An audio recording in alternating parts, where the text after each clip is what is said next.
तुम्हाला माहित आहे का, झाडांनाही त्यांचा स्वतःचा मेन्यू असतो, जो त्यांच्या जिवंत राहण्याच्या प्रवासात खूप महत्त्वाचा ठरतो. झाडं आपली पोषण पद्धती स्वतः ठरवतात. स्वयंपाक करणारी हिरवी झाडं ऑटोट्रॉफ असो किंवा सोबत्यांसोबत खाणारी झाडं सिम्बायोसिस, झाडं आपल्याला शिकवतात की पोषण कसं वाढीसाठी महत्त्वाचं आहे. आणि इतर पोषण प्रकार, पॅरासिटिक यजमान झाडावर अवलंबून राहणारे, इन्सेक्टिव्हरस कीटक खाणारे वनस्पती जसे व्हीनस फ्लायट्रॅप, सॅप्रोफायटिक मृत किंवा सडलेल्या पदार्थांवर पोषण करणारे, सिम्बिओटिक जिथे दोघांनाही फायदा होतो जसे की कडधान्ये आणि नायट्रोजन फिक्सिंग बॅक्टेरिया. शेतकऱ्यांनी या पोषण प्रकारांची समज घेतली तर ते पिकांची उत्तम काळजी घेऊ शकतात आणि शेती अधिक फायदेशीर करू शकतात.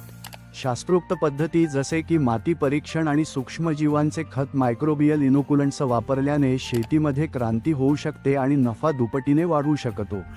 तुमच्या शेतीतील अनुभव आणि टिप्स कमेंटमध्ये नक्की शेअर करा. शाश्वत शेतीसाठी विज्ञानाचा आधार घ्या. आमचं पेज लाईक आणि शेअर करा.